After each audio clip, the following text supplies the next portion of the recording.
ख्रिस्त में मसीही भाइयों एवं बहनों, आप सबों को प्रभु यीशु ख्रिस्त में जय यीशु। आज हम सबसे महत्वपूर्ण द्वार पर खड़े हैं। आज हम प्रत्येक ख्रिस्तीय बहुत ही महत्वपूर्ण समय में प्रवेश कर रहे हैं। आज से हम 40 दिन के उपवास, प्रायश्चित एवं प्रार्थना काल की शुरुआत करते हैं। यह 40 का मौसम है। यह 40 का आध्यात्मिक नवीनीकरण का समय है।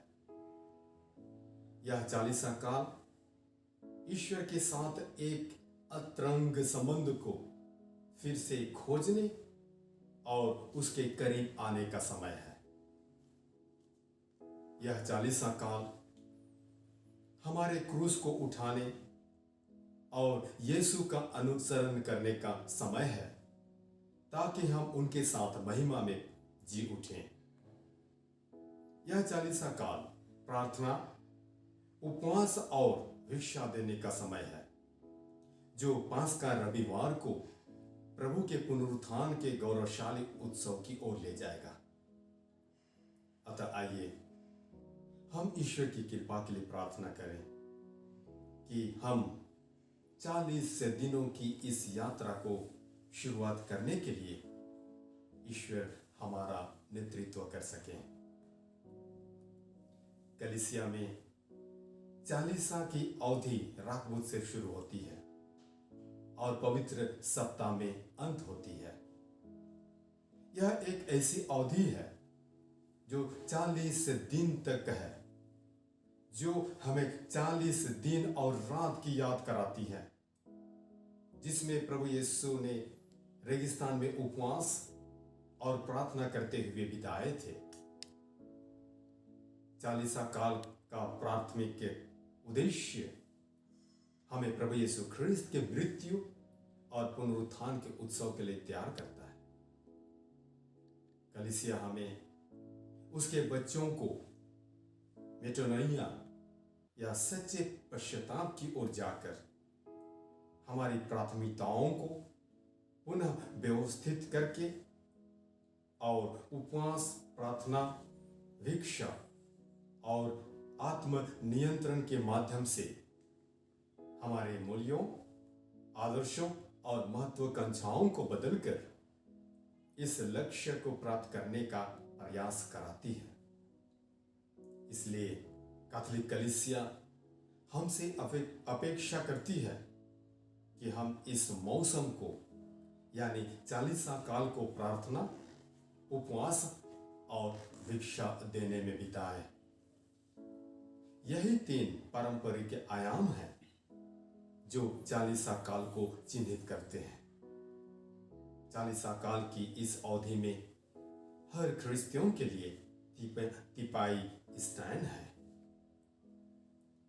प्रार्थना के माध्यम से हम अपने जीवन में परमेश्वर के लिए जगह बनाते हैं और हम उसके साथ एक गहरे संबंध में प्रवेश करने की अपनी इच्छा व्यक्त करते हैं। इसलिए इस 40 काल के दौरान हमारे लिए यह महत्वपूर्ण है कि हम प्रार्थना के लिए अधिक समय समर्पित करें और अपनी प्रार्थना योजना के प्रति विश्वास योग्य रहें। उपवास के माध्यम से हम दूसरों के साथ साझा करने के लिए खुद को कुछ से इनकार करते हैं, खासकर जरूरतमंदों के साथ। उपवास हमें अपने जीवन में परमेश्वर को अधिक स्थान देने में भी मदद करता है।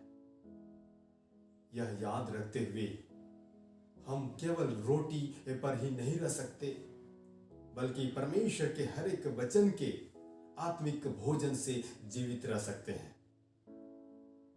उपवास हमारे शरीर और उसकी इच्छाओं को परमेश्वर की आत्मा के नियंत्रण में लाने में मदद करता है। भिक्षा देने के माध्यम से यानी कि दान देने के माध्यम से हमें दूसरों के साथ साझा करने के लिए प्रेरित किया जाता है, जो हमने एकता और सहभागिता की भावना में प्रभु से प्राप्त किया है।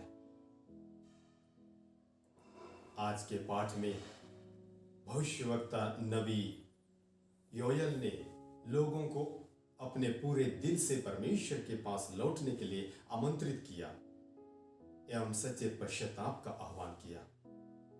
उसने कहा, अपने हृदय को फाड़, ना कि अपने वस्त्र को। उसने उन्हें उपवास कर परमेश्वर के पास लौटने के लिए कहा। उसने अपने पापों से सच्चा पश्चाताप करने का आह्वान किया, क्योंकि परमेश्वर करुणामय एवं दयालु है, क्रोध करने में धीमा करते हैं और प्रेम और दया से भरपूर है। ख्रिस्त में मसीही भाइयों एवं बहनों, यही संदेश आज हमें संबोधित किया जा रहा है कि जब हम चालीसा काल की आध्यात्मिक यात्रा शुरू कर रहे हैं, तो पवित्र कलीसिया हमें याद दिलाता है कि हमारे पास एक दयालु और प्यार करने वाला प्रभु परमेश्वर है। अतः आइए हम पश्चाताप करने वाले हृदयों के साथ उसके पास जाएं। वह हमेशा हमें क्षमा करने और स्वीकार करने के लिए खुली बाहों के साथ हमारी प्रतीक्षा करते हैं। आइए हम ऐसे किसी भी चीज से दूर हो जाएं जो हमें परमेश्वर की दया और प्रेम को अस्वीकार करने के लिए प्रेरित करती है।